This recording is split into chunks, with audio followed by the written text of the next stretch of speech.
So something that we're going to have for Ghost to work properly for the newsletters, account creation, and also for FormBricks and N8N is going to be some way to send email. Ghost already has Mailgun support built in, so that's what we're going to be using. But to use it on Hetzner, we're going to have a few changes as well.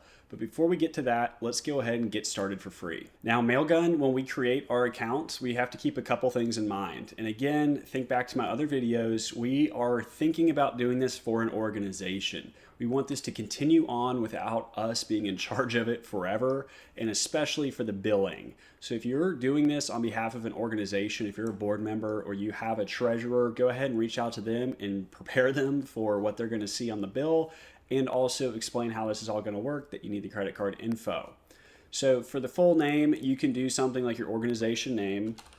But before we get too far along there and get to the payment options, I want to explain how we're going to be using this. So when you look at the plans, there's a basic 10K plan that's going to bill you today. We don't want to use that. We want to go to the Foundation 50K plan, which has a 30-day free trial, and then it's $35 per month after that. We are not going to be paying that $35 per month. We are simply getting the free trial to sign up our account. And then once we are into our account, we're going to go change our settings to the Flex Pay As You Go plan. So first, let's get set up. And remember, if you're doing this for an organization, hopefully based off of my second video, you're using an admin@domain.com or an email that's going to be shared access to other people, preferably through the Google Workspace groups, so that you can change in the people that receive the admin emails and the ability to log in and out. Also, I would recommend keeping this password somewhere with your other passwords that is secure to only the Google Workplace members in something like a Google Doc that is limited to only the people on your board in your workspace. That's going to require a little bit of work, and I'll cover that in another video, so please check out the rest of the series to understand more about that. But we're going to go ahead and finish creating this account, getting our payment info put in. So once you finish creating your account, you'll have to validate an email. You'll have to enter a phone number to get a validation text code, and then you're greeted with a welcome page. So in your Mailgun account, after you create it, I forgot to do this at first, so we're cutting back. You can ignore that these steps are already filled out. The very next thing you want to do after getting logged in is you want to come over to your plan and billing. Remember, we're on a 30-day trial for this Foundation 50K, which will then charge us $35 per month. We want to come in here and click unsubscribe, and we're going to go to the Flex Pay As You Go option. We're paying, it's too small, but it's $1 per 1,000. And so now we will finish out our foundation trial for the 30 days. And then after that, we're going to automatically go down to the free Flex Pay As You Go plan. And it's great. I mean, it's pretty cheap for a lot of emails. If you want to pay for additional features like validation and optimization, you can absolutely do that. But for the sake of this video, we're going for the free cheap plan. And we're going to get started with our sending API and SMTP credentials.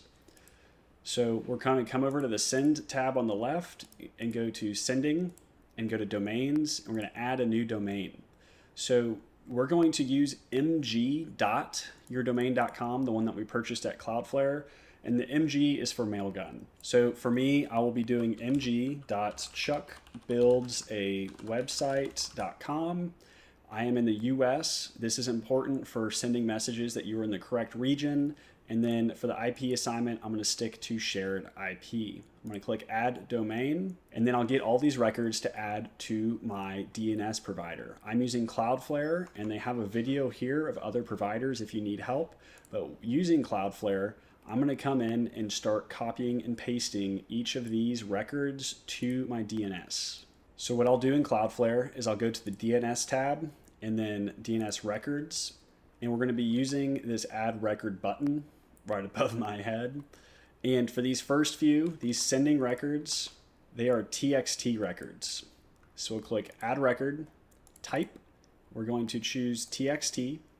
Name is going to be this host name. We'll just copy it and paste it, and then the value we'll copy and paste as the content.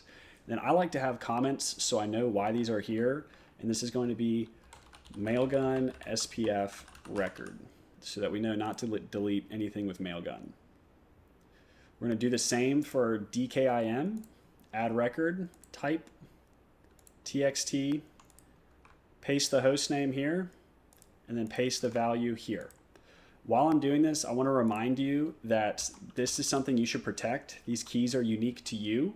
I'm going to be deleting all of this before this video gets uploaded, but just be aware that's something that you need to be careful of. For receiving records, it's going to be an MX type, and you might notice that we already have some MX types from our email routing. That's okay. We're just going to add more. So we'll add this record. We're going to copy the host name, copy the mail server, and then the priority we'll set to 10. Then we'll add another one and save. Then last is if we want to track opens, clicks, and unsubscribes. I find this is useful to see if people are even opening your emails, if you're wasting your money, if you need to purge your user list. I've had rules on other services where if they don't open one in 6 months, I'm cutting you. I'm not paying to send you junk. And this will probably help with your deliverability as well by not wasting on people that don't want it. So this type is a CNAME. We'll copy the host name, and then we'll copy the value, and then required for Mailgun. And so for this one, we can see that this host name is not covered by a certificate, which is fine, and then that the proxy status is proxied.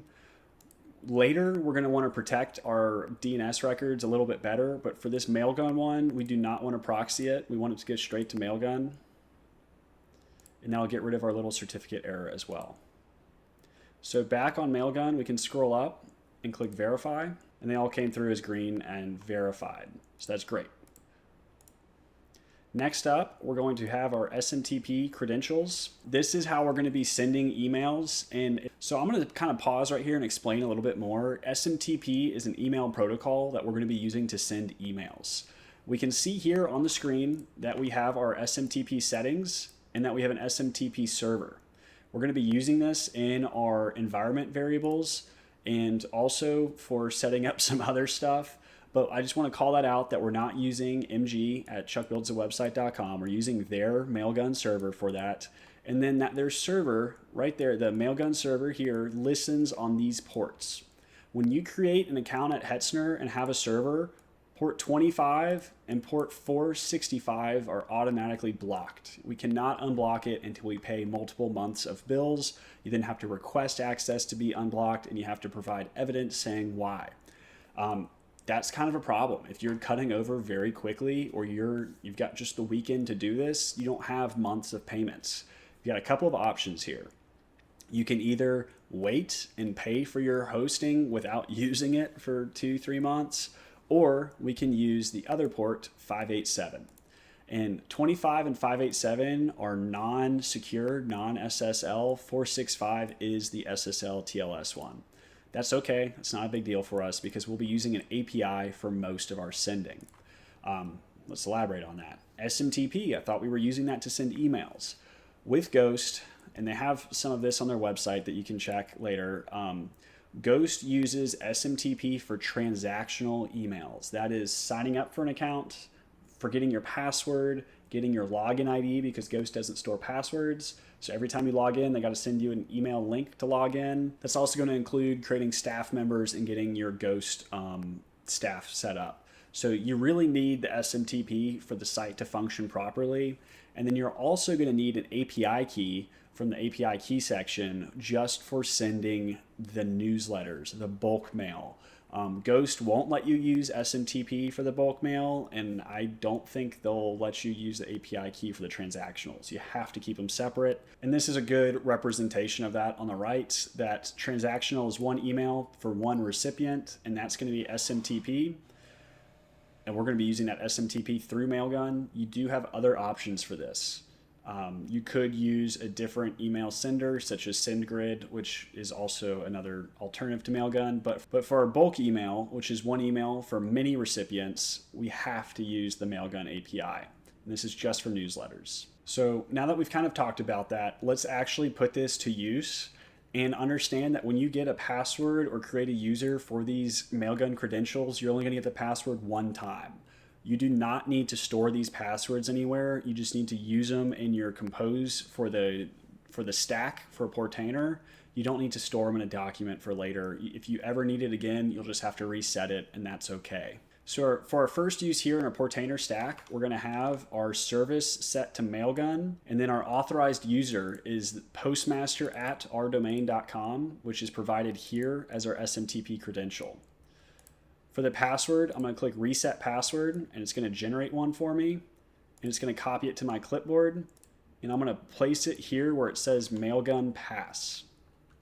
Note, we will not be using that password again. I'm going to use it for this video, and I'm going to delete all this before you ever see it. So don't bother stealing it. We have our mail options port as 587 here, which is required for sending, and it's the only one that's not blocked by a Hetzner. We are going to be setting our mail options secure to false because we are not on the SSL TLS. By default, it would have been using 465 and it would have been secure, but because we're using 587 for now, it's false. In 3 months or so, you should come back and ask Hetzner for an upgrade to 465, and you would change that here and set this to true. Our host is smtpmailgun.org, and then our mail from address is going to be the email address attached to the email. And so this is what's going to be actually received in their inbox. You can use an email address that you'll actually receive things from. I like to use no reply because it kind of tells you, hey, I'm not really looking at this, but it'll still get forwarded to you. But it's good that it's a real email address. It'll help with your sendability and your deliverability. Now, you could stop here and just do this for Ghost, but I also want to use this for FormBricks. FormBricks is going to be how we're asking surveys and sending forms to our users to sign up for events or let us know how we're doing. And while we're here, let's go ahead and set it up. Our mail from address will be forms. To get this address and to get this user, we need to create one. And I'm just going to call it forms here. Click create, and then we'll copy that password as well. And then it's going to go right here where I said Mailgun SMTP password. So in the future, once we have Ghost up and running, we're going to come back to this Mailgun page and go to the sending API keys, but we're not going to do that quite yet.